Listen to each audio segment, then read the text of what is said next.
Good morning friends, welcome to the prelims booster session. आज का पहला टॉपिक है इकोनॉमिक सर्वे 2025-26। तो इकोनॉमिक सर्वे, ये टॉपिक इकोनॉमी के लिए इंपॉर्टेंट है। तो ये इकोनॉमिक सर्वे जो है वो पार्लियामेंट में टेबल कर दिया गया है और ये रिफ्लेक्ट कर रहा है इंडिया के पोस्ट कोविड इकोनॉमिक रेजिलियंस को। तो स्पेशल एसेज जो हैं इस बार इसमें इंट्रोड्यूस किए गए हैं एवोल्यूशन ऑफ एआई के ऊपर, quality of life in Indian cities पर, state capacity, private sector and households के ऊपर कि कैसे उन्होंने स्ट्रेटजिक रेजिलियंस और स्ट्रेटजिक इंडिस्पेंसिबिलिटी अचीव करने में हेल्प किया है।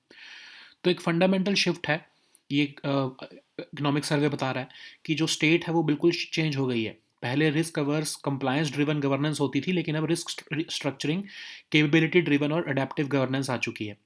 और ये एंटरप्रेन्योरियल स्टेट है, मतलब ये सर्टेनिटी इमर्ज होने से पहले एक्ट करती है और मैनेज करती है रिस्क को। और ये लर्न करती है सिस्टमैटिक एक्सपेरिमेंटेशन से, करेक्ट करती है कोर्स विदाउट पॉलिसी पैरालिसिस। तो ये सर्वे हाईलाइट कर रहा है ऑनगोइंग इनिशिएटिव्स जो है, जैसे कि मिशन मोड प्लेटफॉर्म्स चलाए जा रहे हैं, पब्लिक प्रोक्योरमेंट रिफॉर्म्स किए गए हैं, स्टेट लेवल डीरेगुलेशन की गई है। तो ये इनिशिएटिव मार्क कर रहा है एक transition from regulation to capacity building by the state. India ने कोविड के शॉक के बाद, यूएस टैरिफ्स के शॉक के बाद फिर भी डिमॉन्स्ट्रेट किया है स्ट्रॉन्ग मैक्रो इकोनॉमिक फंडामेंटल्स। और लगभग अगर हम देखें तो जीडीपी ग्रोथ इस बार 7% तक हम विटनेस करने वाले हैं। लेकिन सर्वे ने फिर भी कहा है कि एक पैराडॉक्स है 2025 का, कि इंडिया के स्ट्रॉन्गेस्ट मैक्रो इकोनॉमिक परफॉर्मेंस के बावजूद एक ग्लोबल सिस्टम ऐसा इमर्ज हो गया है जो कि रिवॉर्ड नहीं करता मैक्रो इकोनॉमिक प्रूडेंस को। ठीक है। तो इंडिया की 145 करोड़ की पॉपुलेशन है और एक हाई इनकम कंट्री बनने के हम चाह रहे हैं विद इन जनरेशन। सर्वे ने नोट किया है कि जो है ग्लोबल डोमिनेंट पावर्स रिट्रीट हो रही हैं अपनी पुरानी कमिटमेंट से, और ट्रेड फ्रिक्शंस बढ़ रही हैं, जियोपॉलिटिकल राइवलरीज बढ़ रही हैं, इकोनॉमिक नेशनलिज्म है। ठीक है। तो अब जो है तीन मेजर पॉसिबल ग्लोबल सिनारियोस जो है वो प्रिडिक्ट किए गए हैं कि लेस कोऑर्डिनेटेड वर्ल्ड होगा, हायर रिस्क अवर्जन रहेगी, नैरोअर मार्जिन ऑफ सेफ्टी होगी, इंटेंस स्ट्रेटजिक राइवलरी होगी, ये ट्रेड ट्रेड कोर्सिव ट्रेड होगा, और फाइनेंशियल टेक्नोलॉजिकल और जियोपॉलिटिकल शॉक्स जो है वो एक दूसरे को एम्पलीफाई करते रहेंगे। तो इंडिया जो है वो बेटर प्लेस्ड है बाकी की कंट्रीज से, क्योंकि यहाँ पर एक लार्ज डोमेस्टिक मार्केट है, लेस फाइनेंशियलाइज ग्रोथ मॉडल है, स्ट्रॉन्ग एक फॉरेन एक्सचेंज रिजर्व्स हैं हमारे पास, और क्रेडिबल स्ट्रेटजिक ऑटोनॉमी भी है। लेकिन कॉमन रिस्क क्या है? डिसरप्शन हो रही है कैपिटल फ्लोज की, सस्टेन्ड प्रेशर है रुपी के ऊपर। ठीक है। तो इंडिया को कहा गया है इकोनॉमिक सर्वे द्वारा कि राइजिंग इनकम जो है उनको, उनकी वजह से राइजिंग इंपोर्ट्स होंगे, तो इसके लिए हमें अपने एक्सपोर्ट अर्निंग्स को बढ़ाने की भी ज़रूरत है और फॉरेन इन्वेस्टर कॉन्फिडेंस गेन करने की ज़रूरत है।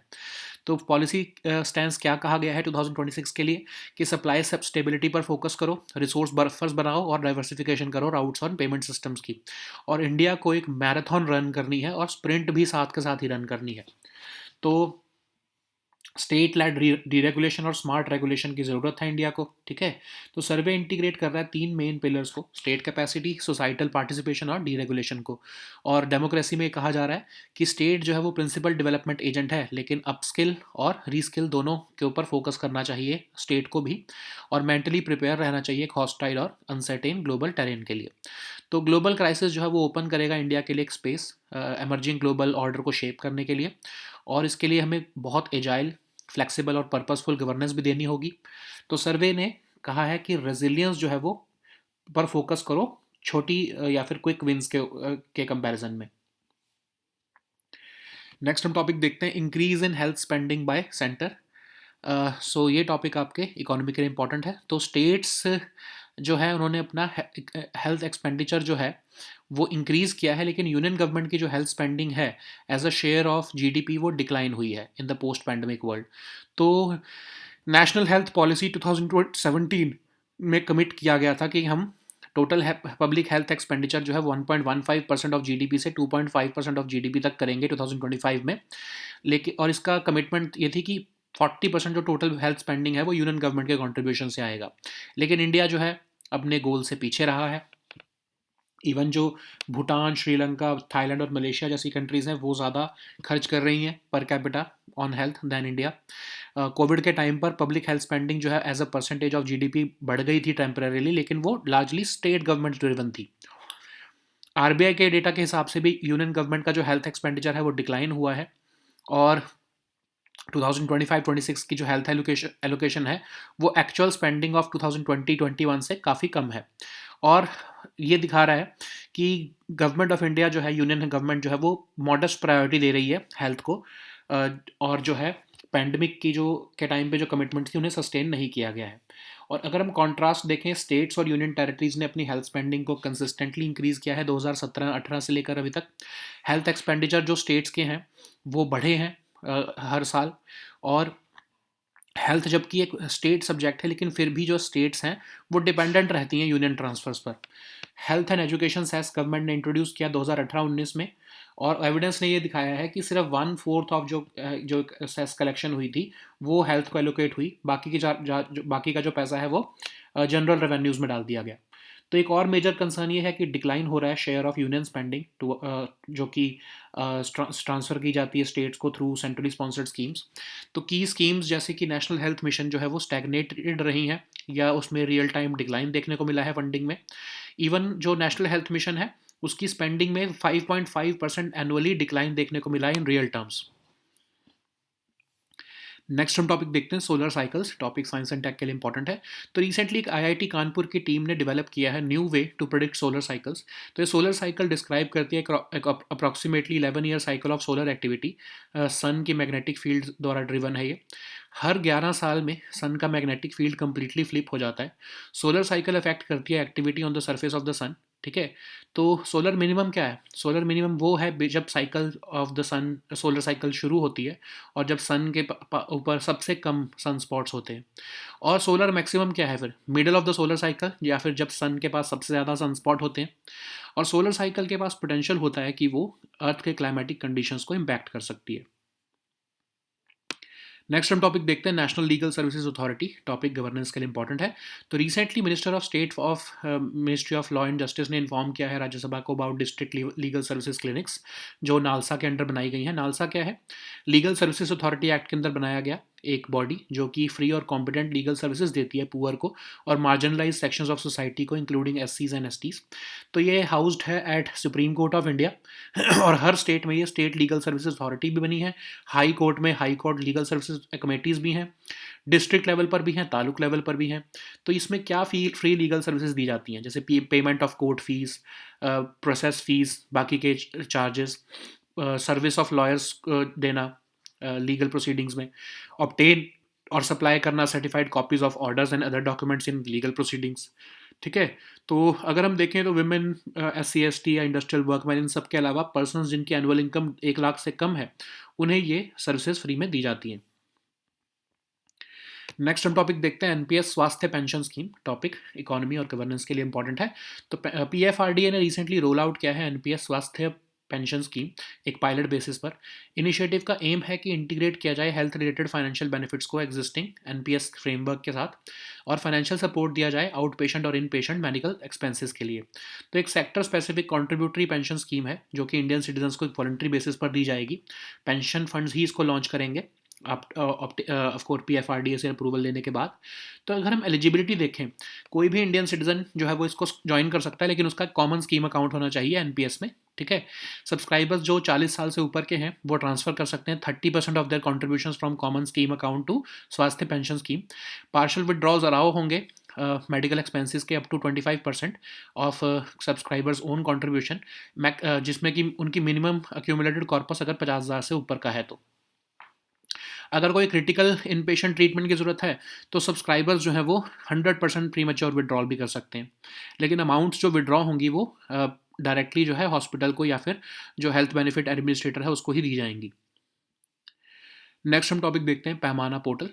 टॉपिक इकोनॉमी गवर्नेंस के लिए इंपॉर्टेंट है। Ministry of statistics and programme implementation ने पैमाना पोर्टल निकाली है सेंट्रल सेक्टर इंफ्रास्ट्रक्चर प्रोजेक्ट्स जो कि 150 करोड़ या उससे ज़्यादा के हैं उन्हें मॉनिटर करने के लिए। तो एक सेंट्रलाइज नेशनल डिपॉजिटरी है इंफ्रास्ट्रक्चर प्रोजेक्ट्स की, इनेबल करेगी वेब जनरेटेड एनालिटिकल रिपोर्ट्स और एनहांस करेगी डेटा एक्यूरेसी को और ऑपरेशनल एफिशिएंसी को। तो एक सेंट्रलाइज प्रोजेक्ट मॉनिटरिंग सिस्टम होगा जो कि सिंगल विंडो इंटरफेस देगा मिनिस्ट्रीज, डिपार्टमेंट्स और इंप्लीमेंटिंग एजेंसीज को कि वो अपलोड, ट्रैक और रिव्यू कर सके प्रोजेक्ट इन्फॉर्मेशन को। रियल टाइम डैशबोर्ड्स होंगे। ठीक है। और ये 150 करोड़ से ऊपर के जो भी इंफ्रास्ट्रक्चर प्रोजेक्ट्स हैं उनके लिए एप्लीकेबल होगा। नेक्स्ट हम टॉपिक देखते हैं पेचौरा मिसाइल सिस्टम। ये टॉपिक आर्ट एंड कल्चर के लिए इंपॉर्टेंट है, सॉरी सिक्योरिटी के लिए इंपॉर्टेंट है। तो Bengaluru based defence equipment manufacturer Alpha Design Technologies Limited ने एक मेजर अपग्रेड किया है इंडियन एयरफोर्स के Pechora surface to air missile system का। तो ये आपका सोवियत ओरिजिन का मिसाइल सिस्टम है, जो कि रडार गाइडेड मिसाइल लॉन्चर और फायर कंट्रोल यूनिट है। लगभग अगर हम देखें तो इसकी 30 से लेकर 35.4 किलोमीटर तक की ऑपरेशनल फायरिंग रेंज है। पर्टिकुलरली इफेक्टिव है ये स्लो मूविंग और लो फ्लाइंग टारगेट्स के लिए, के अगेंस्ट, मतलब जैसे कि आपके ड्रोन्स को काउंटर करना या क्रूज मिसाइल्स को काउंटर करना। और ये एज लो एज 20 मीटर्स तक अटैक कर सकता है और मैक्सिमम 20 to 25 किलोमीटर्स हाइट तक अटैक कर सकता है। तो सिस्टम का जो रडार है वो 100 किलोमीटर्स अवे तक जो है टारगेट्स को डिटेक्ट भी कर सकता है। Okay, so now let us see all these topics in English. So the first topic is Economic Survey 2025-26. This topic is important for your economy section. So Economic Survey 2025-26 has been tabled in the Parliament, which is reflecting on India's post-COVID economic resilience. So the special essays have been mentioned in the Economic Survey on evolution of AI, quality of life in Indian cities, state capacity, private sector and households in achieving strategic resilience and strategic indispensability. So it has said that the Indian state has transformed itself and now it is an entrepreneurial state. It has transformed itself from being risk averse, compliance driven to now capability driven and adaptive governance. Now it acts before certainty emerges and it takes risks rather than avoiding it. It also learns from systematic experimentation. Okay, so this can be corroborated by the fact that it has launched mission mode platforms, public procurement reforms, state level deregulation compacts. So this is basically marking a transition from regulation to capacity building. India has demonstrated strong macroeconomic fundamentals after COVID shock and even US tariffs, and therefore expected real GDP growth will be over 7% in 2025-26. So, but survey has identified a paradox of 2025, which says that despite India's strong macroeconomic performance in decades, a global system has emerged which no longer rewards macroeconomic prudence with currency stability, capital inflows, and or insulation from shocks.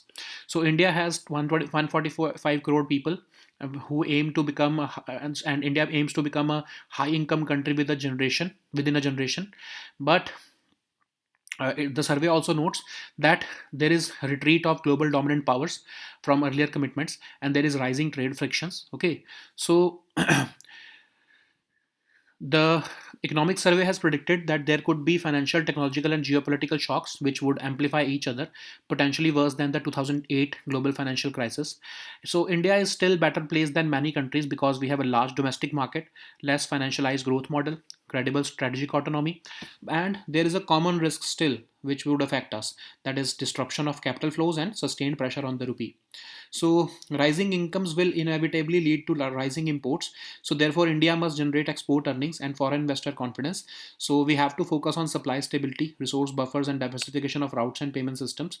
And India must run a marathon and sprint simultaneously. Okay, so surveys indicating or surveys integrating three pillars, that is state capacity, societal participation and deregulation. And in a democracy, state remains the principal development agent, but it must also upscale and rescale. So global crisis may open space for India to shape the emerging global order, and for that we have to be agile, flexible, and provide purposeful governance. Survey also advocates for resilience over quick wins. Okay, so the next topic is increase in health spending by the center. This topic is important for your uh, governance section. So recent data has shown that while states have increased their health expenditure, the union government's health spending as a share of GDP has declined in the post-pandemic world. So as per the National Health Policy 2017, Indian government, or rather the union government, committed increase total public health expenditure from 1.15% GDP to 2.5% of GDP by 2025. And the key pillar of this commitment was enhancing union government's contribution, which was envisaged at 40% of the total public health spending. Yet, as of 2025-26, India remains significantly below the stated goals.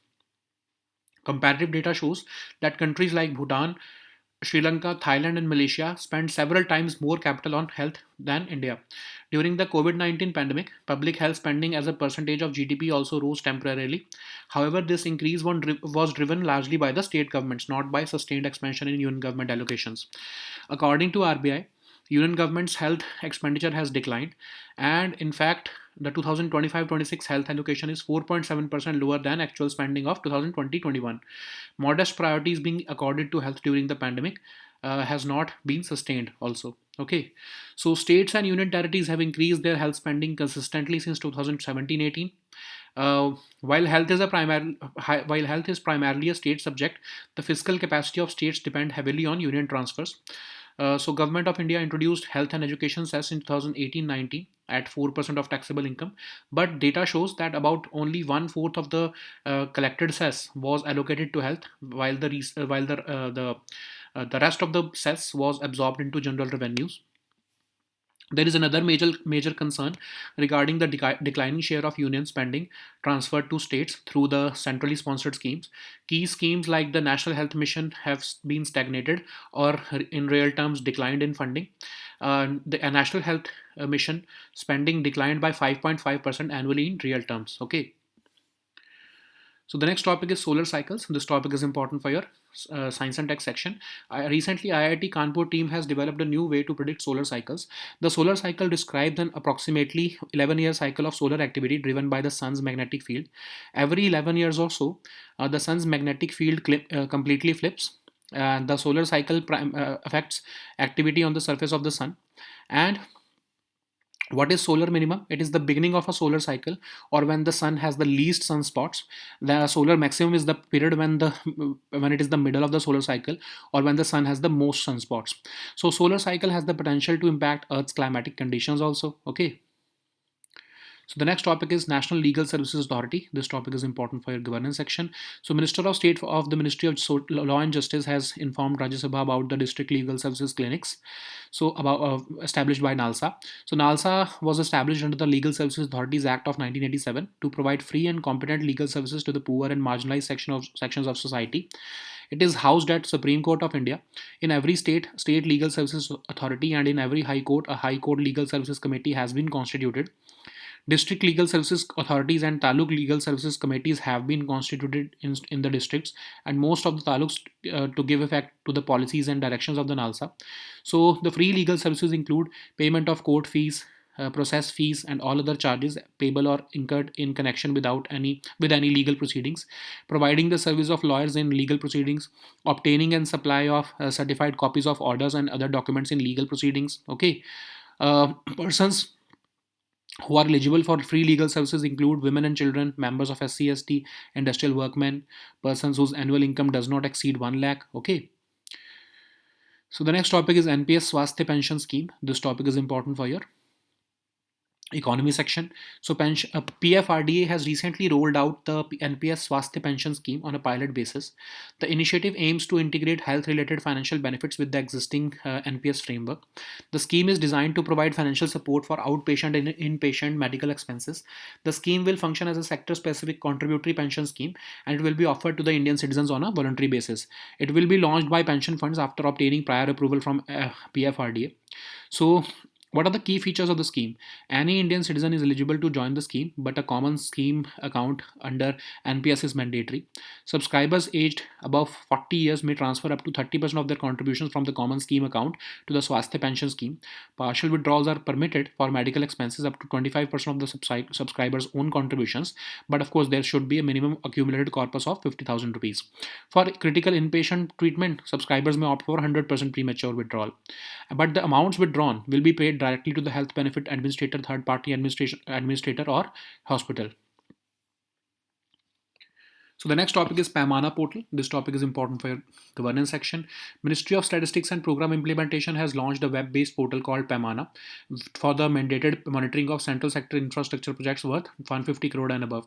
So Paymana portal functions as a centralized national repository of infrastructure projects, enabling web-generated analytical reports and enhancing data accuracy and operational efficiency.